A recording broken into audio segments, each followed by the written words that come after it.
শ্রীলঙ্কার অর্থ মন্ত্রণালয়ের কম্পিউটার সিস্টেম সাইবার হামলা চালিয়ে $25 লাখ হাতিয়ে নিয়েছে হ্যাকাররা। এটি দেশটির কোনো রাষ্ট্রীয় প্রতিষ্ঠানের এ যাবৎকালের সবচেয়ে বড় আর্থিক জালিয়াতির ঘটনা।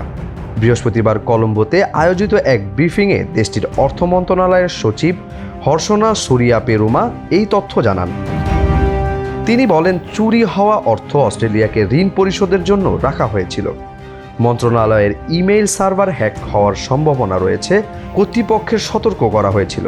তবে তদন্তে দেখা যায়, ব্যবস্থা নেওয়ার আগেই অস্ট্রেলিয়াকে দেওয়ার জন্য নির্ধারিত অর্থটি উধাও হয়ে গেছে। এই অর্থ অস্ট্রেলিয়ার কাছ থেকে নেওয়া দ্বিপাক্ষিক এক ঋণ পরিশোধের কিস্তি ছিল।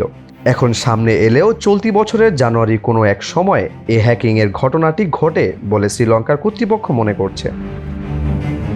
শ্রীলঙ্কা বকেয়া কিস্তি ঠিকই পরিশোধ করেছিল, কিন্তু সাইবার অপরাধীরা মাঝখানে ঢুকে পড়ে এবং প্রকৃত প্রাপকের বদলে অন্য ব্যাংক অ্যাকাউন্টে টাকাটি পাঠিয়ে দেয়।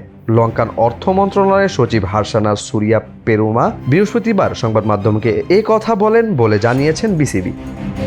এ ঘটনায় সরকারের ঋণ ব্যবস্থাপনা কার্যালয়ের 4 ঊর্ধ্বতর কর্মকর্তাকে বরখাস্ত করা হয়েছে এবং বিদেশি আইন প্রয়োগকারী সংস্থাগুলোর সহায়তা চেয়েছে বলেছেন হার্ষানা। হ্যাকাররা কিভাবে ওই অর্থ চুরি করেছিল তার বিস্তারিত বিবরণ স্পষ্ট নয়।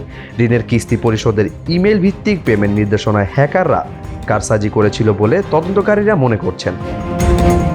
অস্ট্রেলিয়া ঋণদাতা প্রতিষ্ঠান কিস্তির টাকা পায়নি জানানোর পর শ্রীলঙ্কার কর্মকর্তা ওই $25 লাখ গায়েব হয়ে যাওয়ার বিষয়টি ধরতে পারেন।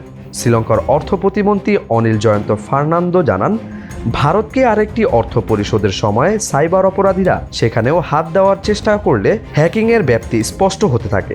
ব্যাংক অ্যাকাউন্টের তথ্য গরমিল দেখে কর্তৃপক্ষের সন্দেহ হওয়ার সে যাত্রায় বেঁচে যায় লঙ্কার না। শ্রীলঙ্কার কর্তৃপক্ষ ব্যাপারটা খতিয়ে দেখেছে এবং তদন্তে সহায়তা করা অস্ট্রেলিয়া কর্মকর্তাদের সঙ্গে সমন্বয় সাধন করেছে। এক্সে এমনটাই লিখেছেন ডাকওয়ার্থ।